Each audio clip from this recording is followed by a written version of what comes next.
आप लोगों ने तो मोदी जी की शादी की क्लिप्स तो देखी ही होंगी। हमारी शादी में अभी बाकी है हफ्ते 4। जो इटली की प्राइम मिनिस्टर जॉर्जिया मेलोनी के साथ हो गई है और जिसमें रोनाल्डो ने चन्ना मेरे यहाँ सॉन्ग गाया है। जब ये क्लिप्स वायरल हो रही थी पूरा देश इसके मजे ले रहा, जम के मजे ले रहा था और खूब मीम वायरल हो रहे थे। दूसरी जगह आप देखेंगे कि ये रश्मिका की ये वीडियो वायरल होगी और जिसमें अमिताभ बच्चन भी और बहुत से लोगों ने ट्वीट किया कि ये टेक्नोलॉजी कहीं ना कहीं बहुत ज़्यादा डिस्टर्ब कर देगी हमारे समाज को और ख़ासकर भारत को। तो ये सारी टेक्नोलॉजी क्या है, क्यों है और इसे क्यों न्यूक्लियर बॉम्ब से भी ज़्यादा खतरनाक बोला जाता है, इस सारी चीज़ें हम डिस्कस करेंगे इस वीडियोस में। डीप फेक जो टेक्नोलॉजी है वो डीप मशीन लर्निंग का ही एक पार्ट है और ये एआई बहुत ही मतलब कि इसमें आपको पता ही नहीं चलेगा क्या असली है क्या नकली। जैसे ये रश्मिका की वीडियो जो थी इसमें पता ही नहीं चल रहा था ये असली है या नकली। और वहीं दूसरी जगह शाहरुख खान जगह जगह ऐड कर रहे थे स्वीट्स का, मिठाई का, और आपने ये मोदी जी की वॉइस जो सुनी और रोनाल्डो की वॉइस भी, ये सारी चीज़ें आपको एकदम असली फील देंगे कि जैसा लगता है इन लोगों ने खुद गाई हैं और खुद जनरेट की हुई है वीडियो। लेकिन ये सारी डीप फेक है और इसके पीछे क्या टेक्नोलॉजी है वो मैं बाद में आपको बताता हूँ। पहले आप ये इस लड़की को देखिए। ये लड़की को देखकर कोई भी लड़का इसके प्यार में गिर जाएगा और अपनी मम्मी को बहू बनाना चाहेगा। लेकिन ये लड़की एक वर्चुअल सुपरस्टार है, यानी कि एग्जिस्ट नहीं करती। और ऐसे ही इंस्टाग्राम पे बहुत सारी लड़कियां हैं जिनके अकाउंट चल रहे हैं, जिनके लाखों में फॉलोअर हैं। ऐसे अकाउंट बनाने वाले बहुत पैसे छापते हैं क्योंकि उनका कुछ लागत तो लगता नहीं, घर बैठ के जनरेट कर लेते अपनी वीडियो। अब इस चीज़ का यूज़ करके कोई भी मिसयूज़ भी कर सकता है, जैसे इस लड़की के साथ हुआ। इनका नाम है क्यूटी सिंड्रेला, एक यूएस की ये रियल लड़की है। ये यूएस की एक इन्फ्लुएंसर होती हैं, यूट्यूबर, पॉडकास्टर। इनका यूट्यूब पे चैनल भी है, 4,65,000 के आसपास इनके सब्सक्राइबर हैं। तो ये डेली आकर गेम्स वगैरह खेलती हैं, अपना एंटरटेन करती हैं जिस तरह लोगों को, है ना। तो एक बार ये स्ट्रीम कर रही होती है तभी इनके पास अननोन मैसेज आने लगते हैं और इनकी जो फैंस फॉलोइंग होती है वही इनको मैसेज करते हैं। और जब ये ओपन करके देखती हैं तो इस पर इनको फेक वीडियोज़ दिखाई देती है और इनका फ़ोटो लगा हुआ था। अब ये वीडियोस देखकर मैंने बताया ना आपको कि इसमें असली और नकली का फ़र्क ही नहीं पता चलता। ऐसे ही ये भी कंफ्यूज हो गई थी कि ये वीडियोस हैं किसकी और सेम इसके जैसे लग रही हैं। उसको पता नहीं चल रहा था कि इसकी हैं या किसी और की। लोग ट्वीट करके बताया कि ये फेक वीडियोस हैं, लेकिन लोग मानने को तैयार नहीं है। देखिए यूएस बहुत ज़्यादा पढ़ा लिखा देश है, आप ये बताने की ज़रूरत नहीं है, लेकिन उसके बावजूद लोग मान नहीं रहते कि ये फेक वीडियोज़ हैं क्योंकि ये पता ही नहीं चलती कि असली या नकली। तो ये लोगों को बार बार बताती हैं लेकिन लोग नहीं मानते हैं। काफ़ी दिनों तक इनको लोग ऐसे ही वीडियोस भेजा करते हैं, फ़ोटोज़ भेजा करते हैं। ये फ्रस्ट्रेट हो गई, ये स्ट्रीम बंद कर देती हैं। लेकिन ये ट्वीट करके बार बार बता रही होती हैं कि मुझे स्ट्रीम करना है, मुझे डेली की तरह स्ट्रीम करना है, मुझे गेम खेलना है, लेकिन मैं लोगों की वजह से मैं ऑनलाइन नहीं आ पा रही हूँ। और फिर ये लीगल एक्शन लेते हैं और किसी तरह इनकी वीडियो डिलीट की जाती है और इनके बाद में ये प्रूव कर देती है कि ये वीडियोस फेक थी और इनके फॉलोअर भी इनको सॉरी वॉरी बोल लेते हैं। लेकिन वहीं दूसरी का आप देखेंगे भारत का केस, ये एक रिटायर्ड आईपीएस ऑफिसर होते हैं और इन्होंने इसी वजह से सुसाइड कर लिया। आइए जानते हैं इनकी स्टोरी। तो रिटायरमेंट के बाद इन्होंने एक नया मोबाइल लिया होता है, तो नए मोबाइल में जाहिर सी बात है रिटायरमेंट के बाद लोग कुछ अपना एंटरटेनमेंट चाहते हैं। तो इसी तरह ये भी एक सोशल मीडिया ऐप यानी फेसबुक पर अपना अकाउंट बनाते हैं। काफ़ी दिन तक ये यूज़ करते हैं, लेकिन एक बार इनको वहीं पर वीडियो कॉल आती है। अब जैसे ही ये वीडियो कॉल रिसीव करते हैं तो वो सामने इनको एक न्यूड वुमन दिखाई देती है। अब ये डर जाते हैं तो वीडियो कॉल कट कर देते हैं। जो आईपीएस होते हैं इनकी इमेज उनके पास पहुंच जाती है तो वो जो आदमी होता है स्कैमर, वो इनकी बहुत सारी डीप फेक इमेज बना देता है और उस लड़की के साथ लगा देता है। और फिर बाद में इनके पास एक और कॉल आती है। वो जो स्कैमर होता है वो खुद को द्वारिका का एक पुलिस अफसर बताता है और कहता है कि तुम्हारी वजह से इस लड़की ने सुसाइड कर लिया जिसके साथ तुम्हारी फ़ोटो है। अगर तुम हमको ये पैसे नहीं दोगे तो मैं तुम्हारी ये वीडियोस फ़ोटोज़ वायरल कर दूंगा। अब ये डर जाते हैं तो ये स्कैमर के अकाउंट में 24,000 रुपये ट्रांसफ़र कर देते हैं। लेकिन उसके बाद स्कैमर नहीं मानता है, बार बार फिर से कॉल आने लगती हैं और फिर स्कैमर इनसे पैसे मांगता है। फिर ये किसी से उधार लेकर 50,000 रुपये ट्रांसफ़र करती हैं। ये सारी चीज़ें इनके साथ काफ़ी टाइम हो रही थी। अब वो इनको बार बार धमकी देता कि मैं आपकी ये वीडियोस वायरल कर दूंगा। से कोई भी समाज से नहीं अलग होना चाहता। अब ये रिटायर हो चुके थे, काफ़ी इज्जत थी, जिसकी वजह से अब ये बहुत घबरा जाते हैं। लेकिन स्कैमर नहीं मानता, इनके बहुत ज़्यादा प्रेशराइज करता है और प्रेशर में आकर ये सुसाइड कर लेते हैं। अब एक रिटायर्ड आईपीएस ऑफिसर वो तक सुसाइड कर लेता है, सोचिए आम जनता का क्या होगा। और ये जितनी सारी जानकारी है ये इनकी जो आईपीएस अरविंद शर्मा है इनकी डॉटर पुलिस वाले को देती हैं और आईटी एक्ट 2000 के सेक्शन 43A और 72A के तहत मुकदमा लिखाती हैं। अगर किसी साथ ये सब घटनाएं होती हैं तो वो इस एक्ट के तहत अभी मुकदमा लिखा सकता है और कार्यवाही कर सकता है। भारत को तो नहीं पता, लेकिन यूएस में इसको लेकर बहुत प्रोटेस्ट हो रहे हैं। हॉलीवुड में तो बहुत सारे एक्टर्स भी हैं और बहुत सारे जो इतने राइटर्स हैं। देखो, जो एक वीडियो होती है कोई भी मूवीज़ बनाने में, बहुत सारे लोगों का रोल होता है। कोई एडिटर भी होते हैं, वीएफएक्स एडिटर भी होते हैं, कैमरामैन होते हैं और कुछ ड्रोन चलाने वाले होते हैं और बहुत सारे कलाकार, राइटर सब होते हैं। तो उन लोगों का डर है कि अगर सारी चीज़ एआई कर लेगा तो वो लोगों की जॉब कहाँ, मतलब जॉब ही चली जाएगी और वो लोग करेंगे क्या, वो लोग बेरोजगार रह जाएंगे और ऐसे अनएम्प्लॉयमेंट बहुत बढ़ जाएगा। तो उन लोगों का ऐसा कहना है, जिसकी वजह से वो लोग बहुत प्रोटेस्ट कर रहे हैं कि इस टेक्नोलॉजी को बैन किया जाए। और वहीं बहुत सारी एक्टर्स तो ये भी कह रही हैं, जो एक्ट्रेस हैं हॉलीवुड की, वो तो ये भी कह रही हैं कि ये गर्ल्स की प्राइवेसी एकदम छीन लेगा। इतनी भी एक्ट्रेस थी हॉलीवुड की, उनकी बहुत सारी डीप फेक वीडियोज़ वायरल हो रही हैं। इसी चीज़ को लेकर ये लोग का कंसर्न है कि अगर इसको रोका नहीं गया तो धीरे धीरे लड़कियों की फ्रीडम ही छीन लेगा, फिर लड़कियां कुछ कर ही नहीं पाएंगी, लड़कियां घर फिर बैठ जाएंगी एक बार। लेकिन उसके बाद भी गवर्नमेंट इसको बैन नहीं कर रही। बैन करना किसी भी चीज़ का सोल्यूशन नहीं है। जैसे कि न्यूक्लियर बॉम्ब पे भी बैन लगाया गया तो लेकिन फिर भी बहुत सारे देशों ने बना लिया। ऐसे ही इस टेक्नोलॉजी को बैन करने से कोई फ़ायदा नहीं, इसको रेगुलेट करना चाहिए। अब रेगुलेट करने के लिए बहुत सारी सबमिट्स भी हो रही हैं। सबसे पहले जान लेते हैं टेक्नोलॉजी है क्या। जैसे कि इस टेक्नोलॉजी को बोलते हैं जनरेटिव एडवर्सरियल नेटवर्क।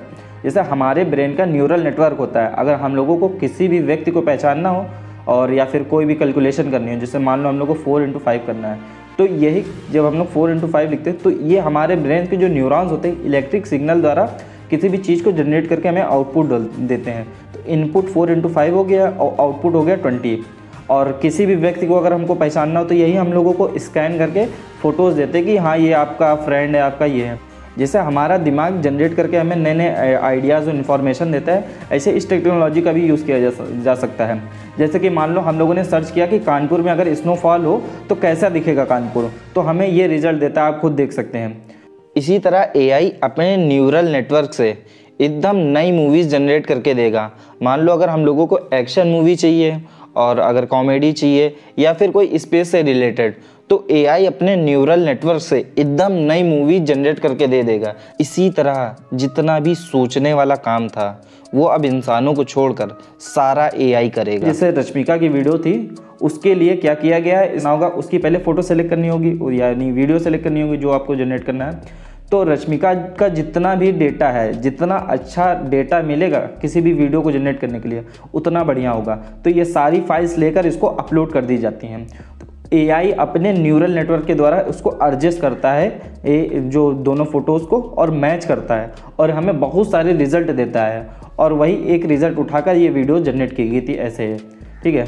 ऐसे ही आजकल बहुत ज़्यादा यूज़ किया जा रहा है इस टेक्नोलॉजी का। रश्मिका की वीडियोस वायरल हुई, ऐसे भी किसी भी लड़की की वीडियोस कोई भी बनाकर वायरल कर सकता है। फिलहाल इसके लिए कानून है, लेकिन फिर भी इसका मिसयूज़ हो सकता है। तो सबसे ज़्यादा इम्पैक्ट लड़कियों। पूरे भारत में क्या हाल होगा। भारत में पहले से ही वुमेन्स के अगेंस्ट बहुत ज़्यादा क्राइम होते हैं, एसिड अटैक्स वगैरह बहुत ज़्यादा होते हैं।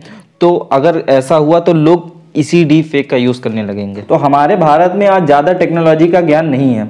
अगर आप अभी भी देखेंगे कि इसका यूज़ नहीं हो रहा है, फिर भी लोग झूठ को सच मान लेते हैं। मान लो राहुल गांधी है, इनके बयान किस तरह काट काट कर वायरल किए जाते हैं, और वहीं जो मोदी जी के भी वायरल किए जाते हैं। सभी नेताओं के साथ ऐसा होता है, तो सबके काट काट कर वायरल किए जाते हैं। झूठ को सच और सच को झूठ साबित किया जाता है।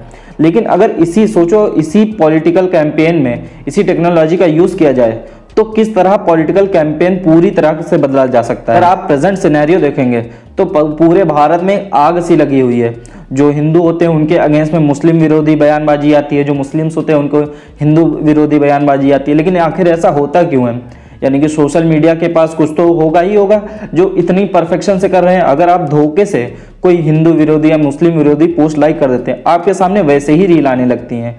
ऐसे ही इस टेक्नोलॉजी का भी यूज़ किया जा सकता है। मान लो किसी के पास डेटा है कि भारत में इतने प्रतिशत मुस्लिम है, इतने प्रतिशत हिंदू, तो ये डीप फेक का यूज़ करके किसी भी तरह ये नफरत फैलाई जा सकती है। मान लो राहुल गांधी के अगेंस्ट अगर कैंपेन चलाना है तो उनकी डीप फेक वीडियो बना के कुछ भी किया जा सकता है। तो पूरी डेमोक्रेसी ही खतरे में आ जाएगी। ये इतनी ज़्यादा खतरनाक टेक्नोलॉजी है। अगर आप दुनिया के पर्सपेक्टिव से देखें तो पूरी दुनिया ही चलती है एथिक्स पे, मोरल्स पे। अगर आप पूरी दुनिया की डेमोक्रेसी देखो, मान लो यूएस, चाइना तो कम्युनिस्ट है, रशिया भी कम्युनिस्ट है, ये सारी एक कोई ना कोई विचारधारा है, और विचारधाराओं में एथिक्स, मोरल और ऑनेस्टी, ये सारी चीज़ें बताई जा सकती हैं। पूरे ही देश देखते हैं, एआई दुनिया भर के एथिक्स और मोरल्स और जितनी भी चीज़ें सबको बिगाड़ देगा, और इंसान की जो बेसिक स्ट्रक्चर है यानी बेसिक बुनियाद है उसको ही तबाह कर देगा, जिससे कि पूरी दुनिया में कियोस फैल जाए। मान लो कोई पुतिन खड़े हुए हैं और डीप फेक वीडियो किसी ने वायरल कर दी कि हम सुबह नाटो पर अटैक कर देंगे, तो इस चीज़ से वर्ल्ड वॉर 3 भी चालू हो सकता है। अगर आप देखेंगे एआई हम लोग को गुलाम भी बना सकता है। आपने आयरन मैन और एज ऑफ अल्ट्रॉन और बहुत सारी मूवीज़ देखी होंगी मार्वल की, जिसमें यही दिखाया जाता है कि जो हम लोग हैं, जो ह्यूमंस हैं, पूरी दुनिया पर राज कैसे करते हैं, क्योंकि हम सारे जानवरों से और डॉल्फिन वगैरह से सबसे ज़्यादा अच्छे से सोच सकते हैं। हमारे पास ब्रेन है, हमारे पास कॉग्निटिव थिंकिंग है। अगर यही कॉग्निटिव थिंकिंग एआई के पास आ जाएगी तो वो हम लोगों को डोमिनेट करने लगेंगे। इस वजह से हम लोग भी उनके गुलाम हो जाएंगे। तो बार बार ये मूवीज़ में भी हम लोग को समझाया जा सकता है कि ये हमें गुलाम बना देंगे अगर इस चीज़ को कंट्रोल नहीं किया गया। इतने ख़राब परिणाम होने के बावजूद इंसान इसको बैन नहीं करना चाहते हैं, क्योंकि जो ह्यूमंस का ग्रीड है वो रुकने का नाम ही नहीं लेता है। अब इसी तरह पुतिन ने भी कहा था कि जो भी देश एआई पे कंट्रोल करेगा वो दुनिया पे राज करेगा।